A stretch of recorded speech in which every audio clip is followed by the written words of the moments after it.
Welcome to the baby care. मेरा नाम आमना अदरीस है। आज मैं आपसे जिस टॉपिक पर बात करना चाह रही हूँ वो है पेसिफायर, जिसको हम सूदर भी कहते हैं और उर्दू में से चूसनी कहा जाता है। आज हम ये बात करेंगे कि आया जो पेसिफायर है इसका इस्तेमाल बच्चों में कब करना चाहिए और कितना टाइम तक करना चाहिए और इसके जो है क्या क्या नुकसानात हो सकते हैं। बहुत सारी माएँ जो हैं वो इस बात से परेशान होती हैं कि आया हमें बच्चों में पेसिफायर का इस्तेमाल करवाना भी चाहिए कि नहीं करवाना चाहिए। तो एक बात मैं आपको पहले ही बता देती हूँ कि पेसिफायर का जो इस्तेमाल है वो बच्चे की पैदाइश से लेकर आप 6 माह की उम्र तक करवा सकते हैं, ठीक है। और इसमें कोशिश ये करें कि 6 माह से ऊपर के बच्चों को पेसिफायर इस्तेमाल ना करवाएं और अगर वो पेसिफायर की आदत उनकी पेसिफायर यूज़ करने की उनकी काफ़ी आदत हो चुकी है तो उस आदत को आहिस्ता आहिस्ता कम करें, क्योंकि जो बच्चे पेसिफायर ज़्यादा इस्तेमाल करते हैं उनमें इन्फेक्शन के चांसेस काफ़ी ज़्यादा होते हैं। अब मैं आपको ये बात करूँगी कि पेसिफायर इस्तेमाल करने के 3 फ़ायदे कौन कौन से हैं, कौन कौन से बेनिफिट्स हैं।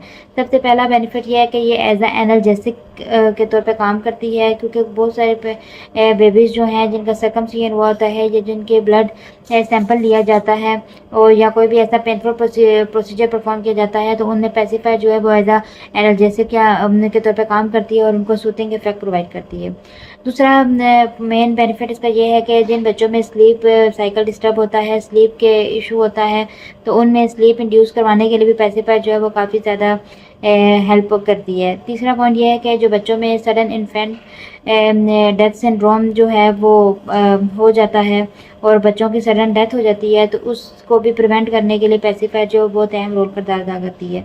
अब मैं आपसे ये बात करना चाहूँगी कि आया जो पेसिफायर है उसके ड्रॉबैक क्या हैं, उसके लंबे अरसे तक इस्तेमाल करने से क्या क्या परेशानियाँ हो सकती हैं। अगर आप उसको लंबे अरसे तक इस्तेमाल कर रहे हैं तो फिर उसमें ये देखा जाता है अमूमन के जो बच्चों के टीथ हैं वो मिस अलाइनमेंट होती है, उनमें उनके टीथ जो होते हैं वो अच्छी तरह से लाइन नहीं होते। दूसरा जो है बच्चों में काफ़ी इन्फेक्शन रहता है और मोस्टली जो बच्चों में इन्फेक्शन है पेसिफायर से आता है वो थ्रोट का होता है, एयर का होता है एंड टमी का होता है।